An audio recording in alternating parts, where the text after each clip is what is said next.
seja bem-vindo. Hoje vamos entender o funcionamento das cores nos HIPs para Riso Concolor. Seja bem-vindo e aproveite esse material.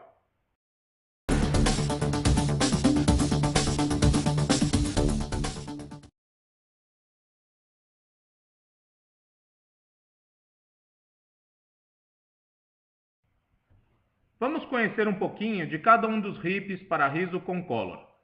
Vamos à pasta Dispositivos e Impressoras.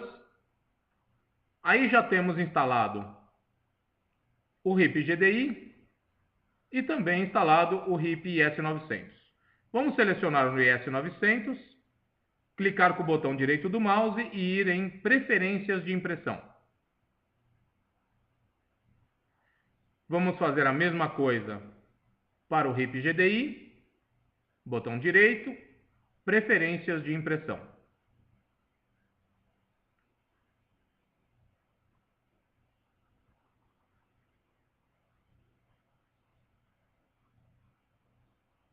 Ok. Já temos aí a pasta com cada uma das impressoras. À nossa esquerda temos o HIP GDI e à nossa direita o HIP IS900C. Vamos começar a comparar algumas funções e saber como cada um dos HIPs gerencia as cores de impressão. Primeiro, vamos ao menu Imagem no HIP GDI e ao mesmo menu Imagem no HIP IS900. Repare que alguns controles são semelhantes, tais como resolução de imagem, retícula de ponto,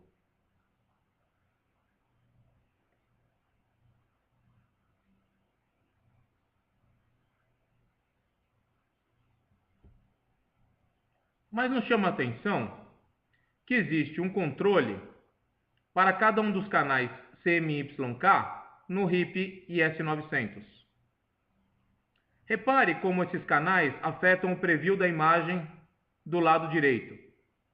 Vamos tentar transformar a flor de baixo em uma flor mais vermelha. Vamos aumentar o magenta, o amarelo e veja o efeito na flor.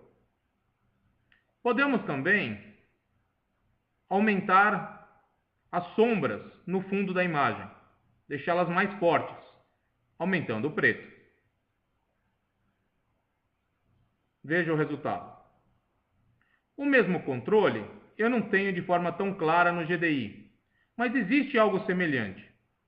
Vamos selecionar controle de gama, em detalhes, e aí você vê um controle independente para cada um dos 3 canais RGB.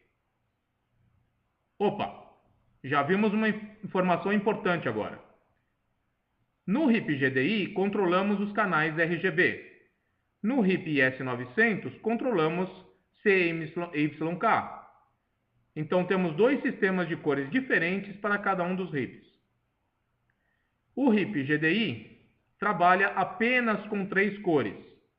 É um HIP mais simples, destinado a gerenciar trabalhos dos programas mais comuns de editoração, tais como o pacote do Office, que trabalha em RGB. Já o IS900 possui gerenciamento para 4 canais de cores, mas também pode trabalhar com arquivos em 3 cores. Este programa já foi desenhado para gerenciar aplicativos mais elaborados, onde o cliente é mais exigente com relação à qualidade de cor. Existem aplicativos que trabalham em 3 cores, como o pacote do Office, e aplicativos que trabalham em 4 cores, como muitos pacotes da Adobe. Vamos agora clicar no menu Cores do IS900 e repare que não existe a mesma coisa no GDI. Vamos usar esse gráfico para explicar. Quando uma impressão entra em 3 cores via RGB, ela passa por esta parte do caminho até chegar na impressora. O arquivo chega em 3 cores, é transformado no conjunto de cores que é possível reproduzir na impressora e é impresso. Quando ele chega em 4 cores, CMYK, ele faz o caminho de baixo. Ele vai ser transformado de acordo com essa curva de cores, no conjunto de cores que a impressora pode imprimir, e vai ser impresso. Assim, vemos que o IS-900 gerencia os dois tipos de sistemas de cor.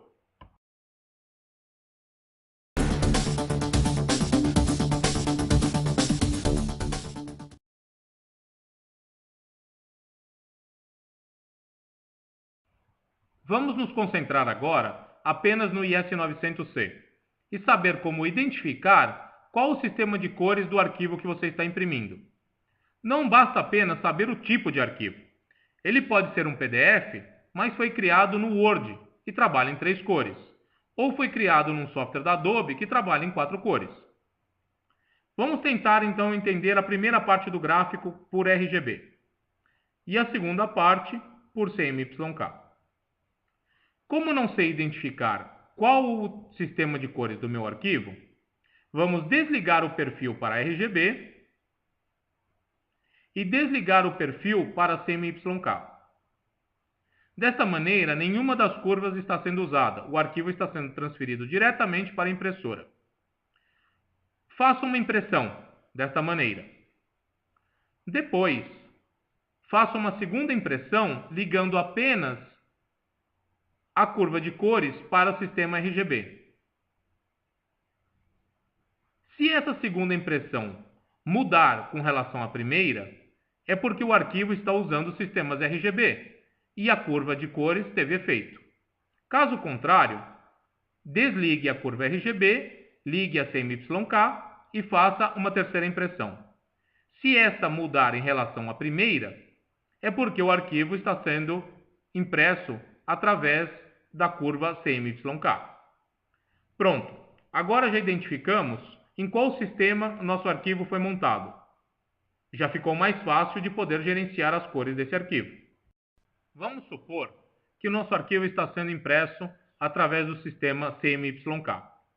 De nada vai adiantar alterar as curvas do sistema RGB, porque elas não farão efeito. Então é importante saber identificar qual o sistema correto. Vamos então agora trabalhar com as curvas do sistema CMYK. Existem diversas curvas já pré-definidas.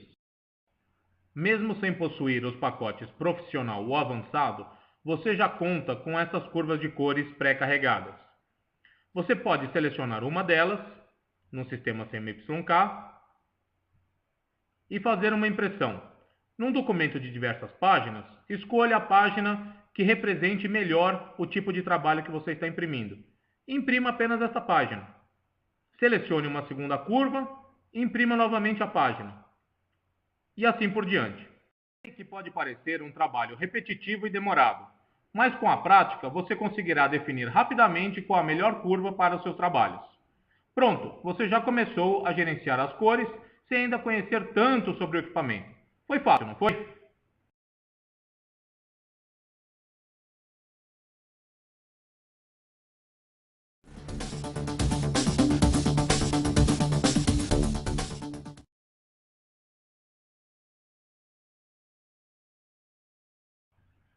Vamos agora tratar de outro ponto importante, que é a quantidade de tinta ou gotas de tinta e como isso reflete sobre a cor.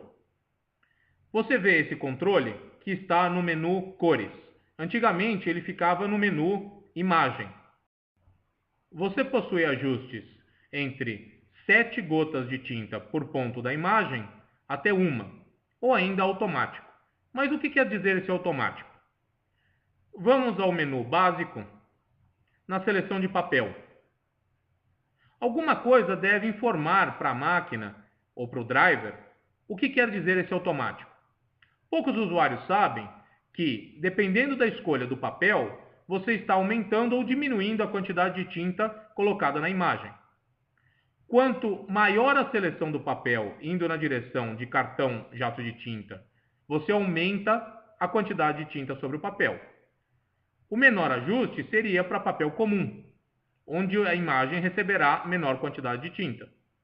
Então, quando definido automático no controle de gotas, A seleção do papel determinará a quantidade de tinta que será depositada na imagem. E isso também afetará a qualidade da cor. Tinta demais nem sempre é o melhor ajuste.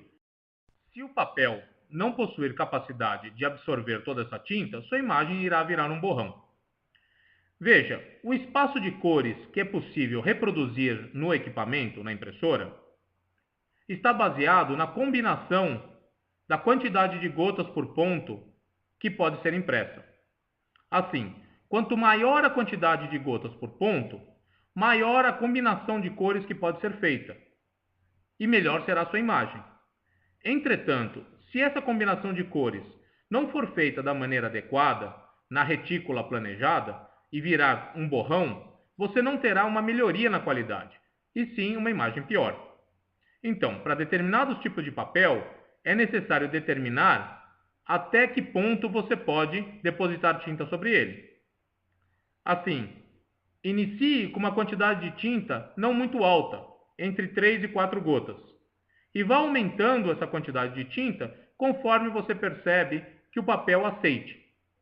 Você pode selecionar 3 gotas, determinar a curva de cores melhor para o seu tipo de trabalho e depois aumentar gradativamente a quantidade de gotas, a 4 ou 5, até chegar no limite que o papel aceite. Essa é uma boa dica para que você termine esse processo sem tanto trabalho. Mas cuidado, sua intuição pode te enganar. Vamos fazer um teste rápido. Vamos ao menu Imagem, selecionar a resolução de 300 por 300 dpi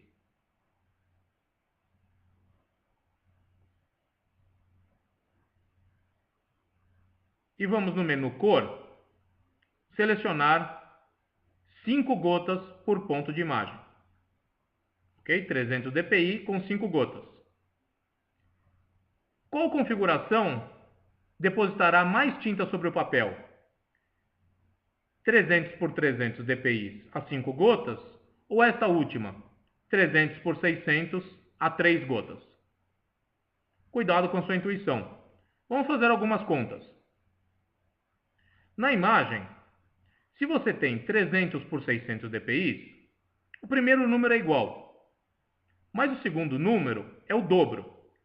Isso significa que num quadrado de imagem, onde você tenha, num sentido, 300 pontos por polegada e no outro sentido você tenha 600 pontos por polegada, esta imagem com maior resolução possui o dobro de pontos da primeira. Ou seja, vamos fazer uma conta simples.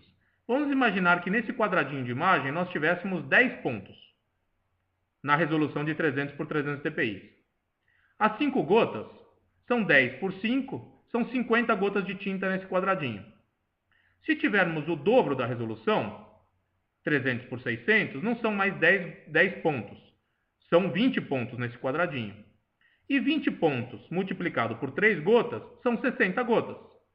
Então, por mais estranho que pareça, no dobro de resolução, a 3 gotas, você estará depositando mais tinta do que a 300 por 300 dpi com 5 gotas. Pratique um pouco imprimindo com a sua impressora e faça alguns testes variando tanto a resolução quanto a quantidade de gotas. E você perceberá o efeito de ambos sobre a sua imagem.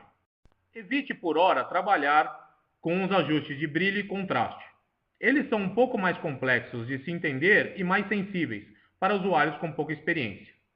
A densidade de impressão, sim, vale a pena você tentar. Mais 1 ou mais 2 irá aumentar a densidade de impressão e menos 1 e menos 2 diminuir a quantidade de tinta sobre o papel. O ajuste de Line Smoothing possui 2 níveis, médio e alto. Isto serve para melhorar os contornos de textos e linhaturas. Isso vai afetar um pouco a sua percepção do preto sobre a imagem. Uma outra dica, se você tem excesso de tinta sobre o papel, é que você pode diminuir um pouco os 3 canais de tinta e aumentar o preto. Ou seja, vamos diminuir um pouquinho o ciano, o magenta e o amarelo e vamos aumentar um pouquinho o preto. Isso diminuirá a quantidade de tinta sobre o papel, mas definirá melhor os contornos da imagem. Isso poderá ajudá-lo. Se você precisar escurecer ou clarear a imagem um pouco, tente usar mais preto ou a densidade. Evite usar contraste e brilho. Dessa maneira, será mais fácil você perceber bons resultados. Uma outra observação simples, mas importante, é que o próprio Windows também tem seu sistema de gerenciamento de cores, principalmente aplicado sobre imagens. Vamos ao tab Avançado e veja o menu que diz Image Color Management, ou Sistema de Gerenciamento de Cores. Aqui ele está desabilitado. É importante que você mantenha esse sistema desabilitado, porque qualquer outro sistema de calibração de cores estará sempre entrando em conjunto com o da impressora, ou seja, um afetará o resultado do outro, e o resultado final será uma combinação de ambos. Então, para facilitar os resultados, vamos desabilitar o sistema do Windows e trabalhar por hora só com o sistema do equipamento. Parabéns, você está progredindo cada vez mais.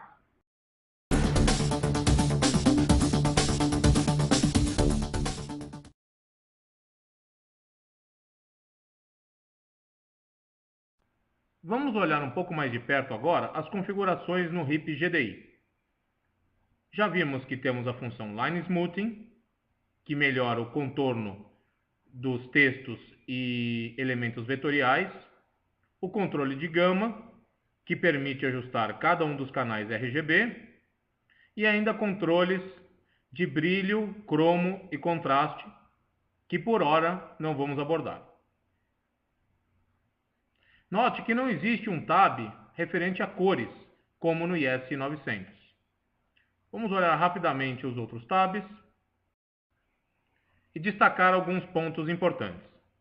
Você se lembra que no IS-900 você podia ajustar a quantidade de tinta em função do ajuste de gotas, em função do ajuste de tipo de papel e ainda a densidade da impressão. Aqui no GDI nós temos apenas o ajuste de papel e o ajuste de densidade de impressão. Da mesma maneira que no IS-900, o papel comum representa a menor quantidade possível de tinta, e o cartão jato de tinta a maior quantidade de tinta. Novamente, se você estiver usando papel 75 gramas, recomendamos papel comum ou no máximo papel jato de tinta caso não esteja imprimindo frente e verso. No tab Imagem, você pode encontrar a densidade de impressão. De novo, mais 2 é uma imagem mais densa, com mais tinta, e menos 2, uma imagem menos densa, com menos tinta. Assim, o menor ajuste possível que você poderia configurar aqui seria o papel comum com ajuste menos 2, e também numa resolução de 300 por 300 dpi, porque, como vimos antes, a resolução também vai implicar na quantidade de tinta por área da imagem. Um ponto diferente que existe no GDI é este ajuste para o tipo de original, base foto ou base linha. Existe uma característica muito peculiar para cada tipo de original, em função do ajuste das curvas de cores. Vamos explicar de uma maneira bem simples. Se você tem um documento tipo foto, é importante que as cores mantenham uma proporção entre elas. Imagine a foto do rosto de uma pessoa. Você necessita que as cores mantenham essa proporção para evitar destacar uma determinada área. Ou seja, se a impressora não for capaz de reproduzir uma específica cor, ela tenderá a ajustar todas as cores para que essas mantenham a proporção. E você mantém um conjunto harmonioso na calibração da imagem.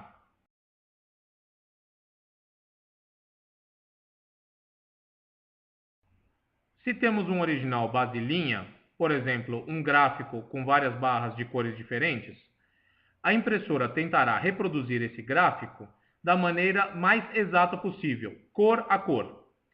Se ela não conseguir reproduzir uma cor específica, ela aproximará essa cor o máximo possível, porém não afetará a calibração das outras cores, porque a proporção não é tão importante como no original tipo foto. Assim, na hora de escolher um tipo de aproximação, originais tipo foto, ou outro tipo, originais tipo linha, é importante você olhar o tipo de arquivo que está imprimindo, para que a calibração se adeque melhor.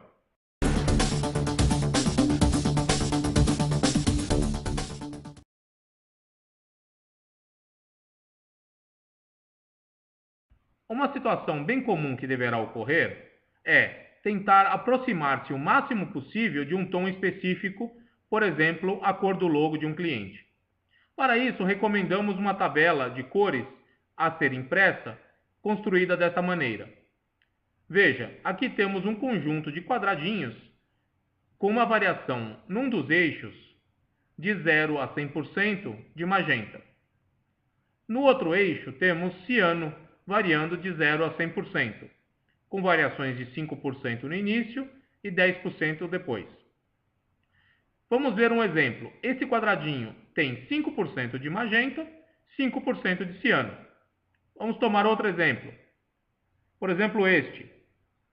Verifique a porcentagem de ciano e magenta desse quadradinho. Além disso, essa tabela possui amarelo, especificado em cima. Aqui, 0% amarelo. Vamos avançar outros quadros nessa tabela de cores e veja que a porcentagem de amarelo varia. Aqui já temos uma porcentagem mais alta de amarelo. Assim, num eixo, por exemplo, este quadradinho, temos 5% de magenta, 5% de ciano e a quantidade de amarelo especificada acima. Como funciona isso? Você deverá imprimir essa tabela com uma calibração já escolhida na Concolor, que você saiba qual é. Pode até, por segurança, gravar essa calibração no disco.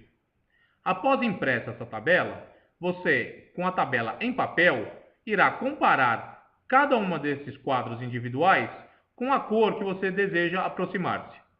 Encontrando uma cor semelhante, você poderá construir no programa a cor com as porcentagens especificadas. Vamos tomar um exemplo para que você possa entender melhor. Vamos dizer que você está tentando aproximar-se a um tom dourado. É muito difícil tentar imaginar qual é a composição para chegar num tom dourado desejado. Então vamos tomar aqui uma cor parecida com o dourado que você gostaria. Vamos supor esta. Você toma esta cor impressa, compara com o logo do seu cliente e chega à conclusão que ela está suficientemente próxima. Você toma as porcentagens especificadas na tabela, essa porcentagem de magenta, essa porcentagem de ciano e a quantidade de amarelo indicada. Após construir essa cor no seu aplicativo, depois de impressa com a mesma calibração que usou para imprimir a tabela, você conseguirá essa mesma cor. Assim, você tem uma tabela em papel para comparar com os originais do seu cliente e identificar mais facilmente qual é o tom que se aproxima mais de uma cor específica. Espero que este curto material ajude nos seus trabalhos futuros. Parabéns! Você completou mais um nível no seu treinamento.